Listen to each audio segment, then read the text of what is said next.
Jody McNair.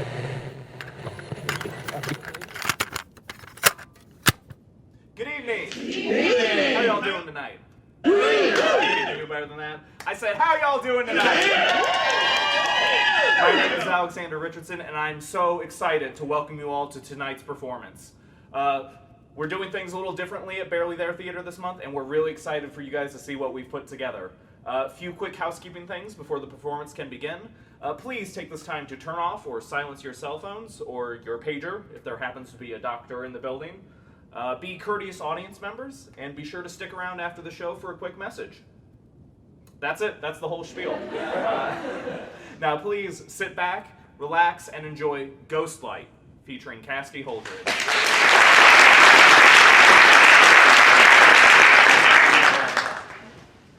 Good evening, or afternoon, or morning, or dusk. I guess it's all a matter of perspective. Regardless of your beliefs on where we stand in the time of day, hello and greetings. So nice to see you all. Well, not all of you. Anyone behind the first row I can only see from the waist up, so I guess I can't see you. Part of you, sure, but not all. Can I say it's nice to see you all? After all, I'm not seeing all of you. It's nice to see you all, front row. It's nice-ish to see everyone else. That's the thanks you get for not getting here early enough for the best seats. And they are the best seats. Someone wearing all black backstage handed this to me. A bottle of beer. Told me it was my prop. I don't recall rehearsing with us. Oh well. Oh, wow, that's good. I should probably take this time to apologize for my appearance. I was in a car accident earlier. Not tonight, about a week ago now. Some would say that a week is enough time to recover and put yourself back together after something like that. As far as I'm concerned, it takes about a week to get over something like that. So I should be put back together come tomorrow. Come back then. This is my first time acting. I hope you all can bear with me. You all may be wondering what this is all about. As far as I can figure it out, it's about someone who's had a bad life. Narrows it down, I know. They talk a lot, which I guess is good for a one-person show. The director assured me that this is quite normal for theater, so I just took his word on it.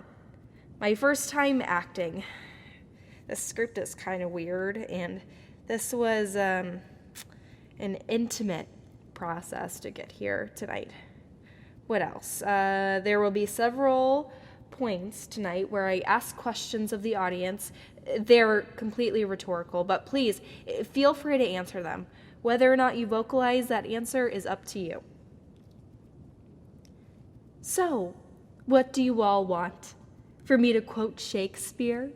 Wax philosophic? Wane lyrical? Make you think about your past? Their future? Maybe you just want me to talk. Who did you think of when I said there? Who are you thinking of now? I hope you're having a good time with this performance, with your life. I genuinely do mean that. Sometimes it's nice to hear words from a stranger, or half a stranger. You're all strangers to me, except for my parents who are actually here tonight. Hi, Mom. Hi, Dad. That was my line. They're not actually here. I've been coming to theater for years, mainly to support friends, but occasionally I do like what I see. I'm one of those people you hate. I sit in the back on my phone most of the time, but I'm sure to holler and clap and stand during the curtain call or my friends' bows. Every now and then I actually do see a play or musical that's so good it makes me think.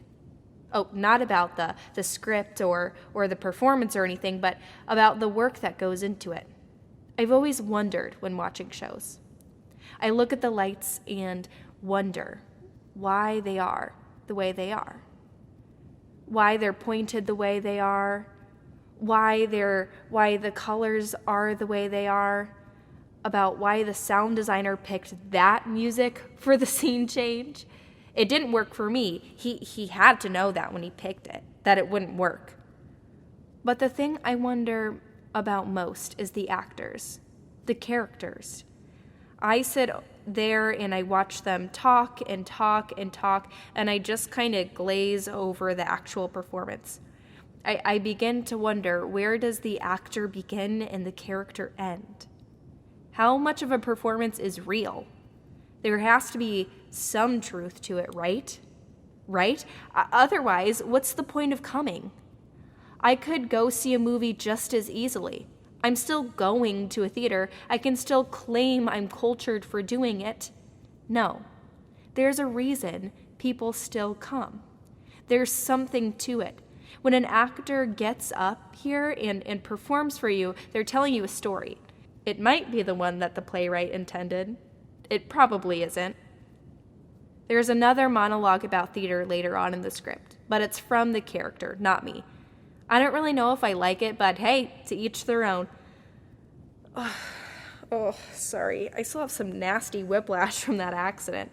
I've heard that it can come and go for years, so I'm looking forward to this. The guy who hit me was a real ass. Ran a red light. Oh well, at least I lived, didn't I? Now, you're probably wondering about this character I'm playing, right? Seems kind of weird, sort of off. Truth be told, there was this big monologue at the beginning explaining why they are the way they are. Truth be told, again, when I came out here and saw that I was actually about to perform for people for the first time, I panicked.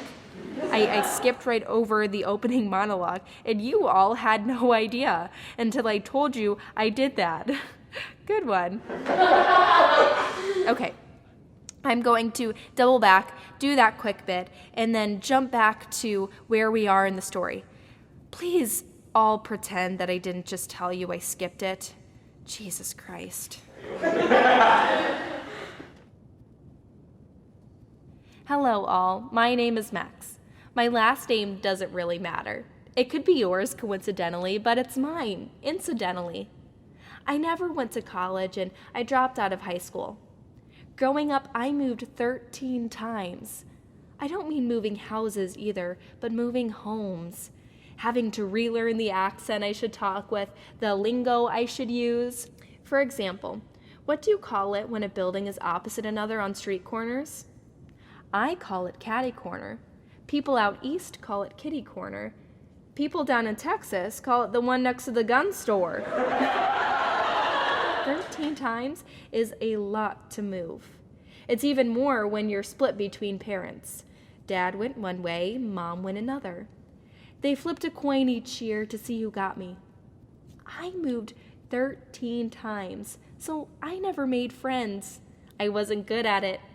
I was good at making people think we were friends. I got really good at conning them. You'd be amazed at how much people will bet on a coin toss. $10?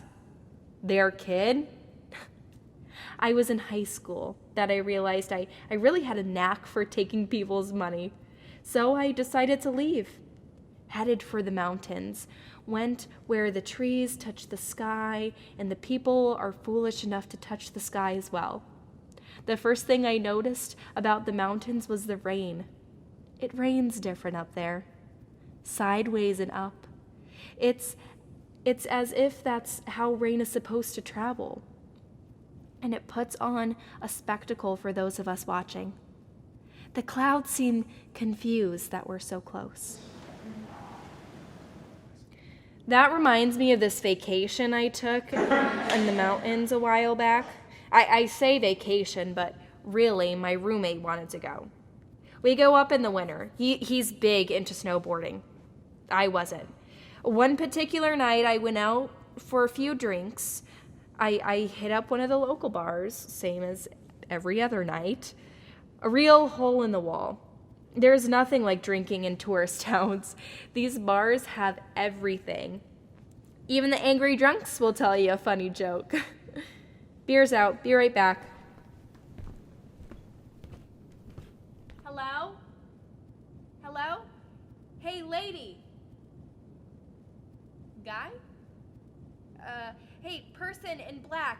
Where do you keep all the terrible beer? Oh, never mind. I found it. This stuff is truly terrible, but I gotta quench my thirst somehow. You would think water would be the drink of choice, but the only liquid I can find is a nice, soothing beer. It's weird. Before I started, it was buzzing with activity back there. People getting dressed, stagehands running around in black, but it's empty now. Seems like I'm the only one here. Are any of you here with me on this lovely evening? How many of you are at home with your bills, your pets, your life? How many of you hung your troubles at the door and just came for a quality night of theater? That's one thing that bothers me. We go out to avoid our problems. Tell me, the last time you went to a movie, was it to get away or to be reminded about your problems? To get away. Well, why else would you go?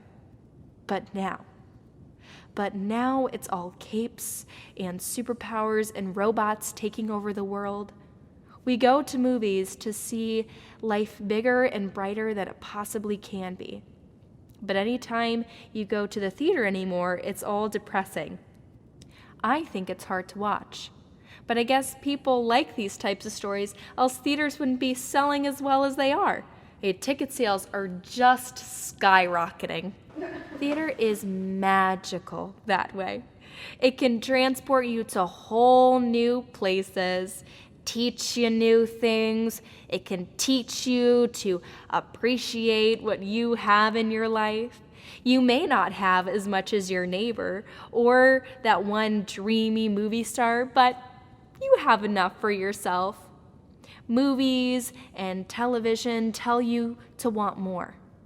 Theater tells you just to be happy with what you have because it could always be worse. You could be a pair of star-crossed lovers doomed to die, or a salesman doomed to die. Maybe that's why people like fiction. No one ever dies. Sure, Romeo and Juliet both take the big sleep at the end of the tale, but by the next night, they're resurrected, born to die again, and again, and again. I think Romeo and Juliet are still going to be dying long after you and I are dust. Cheating death must be the magic of stories. I don't agree with that. What about all the characters in all the forgotten novels? They're all dead now too, right? Seems to me characters are just as mortal as people. You would know. Hello? Did you all hear? I'm sorry. I thought do you ever have those dreams that just stick with you? You wake up and it still feels like you're dreaming? That's where I'm at right now. I remember glass breaking. Sorry. Back to the story. One of my favorite things to do is listen when people talk. And I don't mean when they're talking about anything remotely important. I mean the conversations they make to fill air, kill time. They say little things that seem so insignificant, but when they're put down on paper, wow. For example, I was sitting at a bus stop the other day, and this pair of friends was there. It was the middle of summer, and it was unbearably hot. The clouds had just rolled in. The sun was still trying its best to shine through, giving us this lovely midday twilight, where you feel awake, but you could settle for a nap. It started raining. That light drizzle that leads into tree-breaking rain. You could smell the energy in the air, that crisp copper smell. One of the friends says to the other, "It could all be over by 4." And she was right. The storm could have all been over by 4. She wasn't, for the record. It kept raining until at least 8 that night. So, it goes to show, don't get your forecast from a pair of strangers at a bus stop in the rain. But years later, this still sticks out in my mind. It could all be over by 4. It could be. the storm, your streak of bad luck, your shift at work, even your life. Cut off in traffic on the way to work, another victim of a fatal motor vehicle accident. Okay, you all heard that, right? That's not a part of the show, or if it is, we never rehearsed it. Is it me, or is the air getting a little thin in here?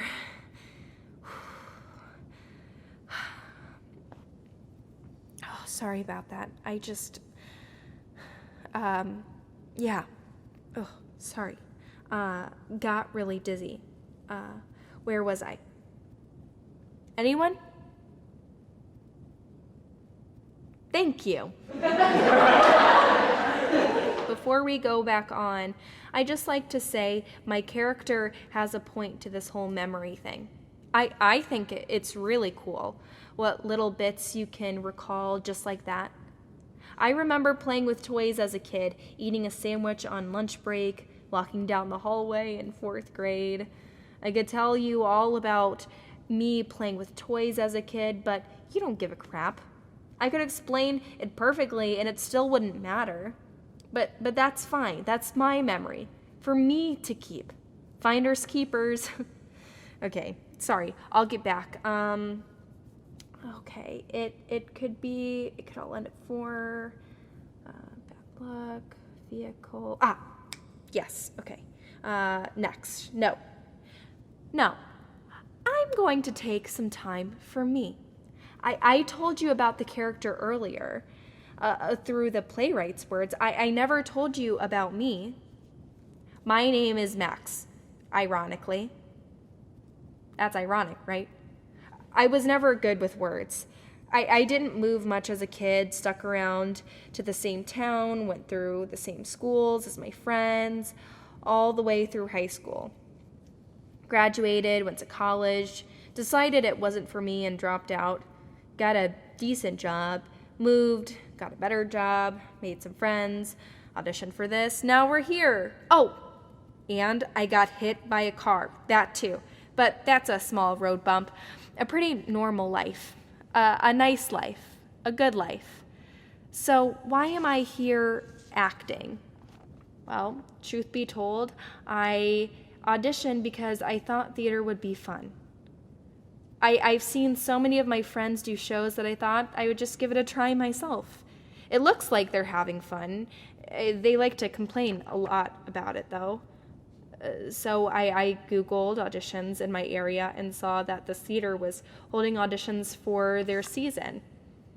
I had to psych myself up for 30 minutes in my car before my audition. They told me I had a great audition. They were probably disappointed with what they got. I thought I was set. I had some friends who auditioned as well. I was bound to have a good time with my friends. But here I am, alone, doing a one-woman show by myself. No friends. Major bummer. I've completely lost track of where I was. Ever since I came out and skipped the first few pages, I've lost all sense of what way is up. There were some more speeches and scenes from the character, but I'm having a really hard time concentrating. It can't be the beer. I've only had 1.5. There's one speech I actually kind of liked. I can't remember it for the life of me. There was something about how we're all tin men walking around with steel skeletons and straw flesh. I wish I could remember it. I think I'm still disheveled at tomorrow's performance. I mean, this is getting ridiculous. That's... what? That's bizarre. It seems I can't find my pulse. Or my heart? Am I... Death doesn't occur in the way you expect. It's always quick. People think of death in hospital beds. Long periods of time where you suffer and wither away, that's dying. Dying is long and painful and happens the moment we are born. Death is quick. It's instantaneous. The brain realizes it has reached its expiration date and it fires on all cylinders. You feel free and happy. Some people claim they've died and come back. They describe your life flashing before your eyes. It doesn't work that way when you die. You create the world you live in. I hear screaming. 3 spirits have offended. No, that's not me saying that. Friends, Romans, countrymen. My head is killing me. To be or not to be, that question has been done. Someone help me! Sorry about that, folks. Sometimes I forget my lines and just throw out the first thing that comes to mind. I'm back now. Where does the actor end and the character begin? When a show closes, how much of a character does an actor take home with them? How much of the actor gets taken with the character? Each night an actor dies. That has to take something out of them. Please, anyone, if I had a heart attack here on stage, would any of you even help? Or would you think it's a part of the act? Is there even a doctor in the house? Show of hands. If who here could help me if my heart stopped? That's comforting. Are any of you even there? A death in the family is always hard to swallow. Finding out you're the lucky one to pass is even harder. Hey, Max. It's Max. Sad to see you go. Look on the bright side. We get to keep doing this again, night after night after night. Think of all the rediscovery we get to do. Each night is a new miracle. First, I find out there's only room temp beer, then I'm dead? What a day I'm having. Are you there, God? It's me, Max. I remember. It's funny, the things you remember, not your life flashing before your eyes, just your life right till the end. I remember picking up the keys. I remember getting into the car. I remember driving down the street. I'm on my way to rehearsal. I take a left, a right, a straightaway. I pull up to the red light. It's funny. I remember every detail after leaving the house. The clock on my dashboard reads 6:27 p.m. Everything is so clear, so precise, so perfect. It's a beautiful day. The sun is setting. It's like the world is daring me to stop and relax. For just 3 seconds, my life is in order. And then green. Lights. Glass. 1,000 paper cuts. I'm so warm, it's like being covered in a blanket. That's funny. I don't remember my face feeling that way. My neck hurts. How do I get into the passenger seat? Who's screaming? Is it me? No, I think. The driver. I'm sorry. What for? I feel fine, really warm. It's actually pretty comfortable. My rear view mirror is on the ground. That's weird. That's not where that goes. Normally, I'm in my reflection. That's weird. That's not where that goes. I'm sorry. You keep saying that. What for? I'm sorry. Am I saying that? I probably should be. I'm so warm. Blood drips like sweat. Someone's telling me not to move. Stay in the car. Why? I'm sorry. Please, be quiet. My head hurts. I'm so warm, really tired. Stay with me. There's so many voices. Stay with me. Pain, stay with me. Screams, stay with me. Blood, stay. No. Warm. Comfort. Tired. This isn't so bad. I can sleep now. Finally, I'm comfortable. People always say, it's funny how life works. Well, it's funny how death works. It's not that bad, actually. Good night, everyone. Until next time.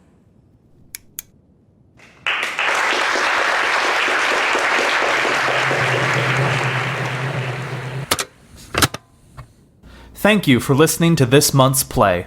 The goal of Barely There Theater is to create plays and entertainment for people free of charge, anywhere they want, anytime they want. Subscribe to us for mostly weekly updates with new audio plays, rehearsals, and whatever else might come up. We do ask that if you liked what you just listened to, consider donating to us at our website, barelytheretheater.com. And if you're in a position where you can't afford to donate, that's okay too. Consider passing this episode along to someone who you think will enjoy it. Get a hold of us at our email address, feedback@barelytheretheater.com, or leave a comment below if you're listening on YouTube. Tune in the upcoming weeks for a behind-the-scenes look at the rehearsal process of the play you just listened to, where you can hear the growth, bloopers, and whatever tangents we may spiral off into. Once again, thanks for listening to Barely There Theater.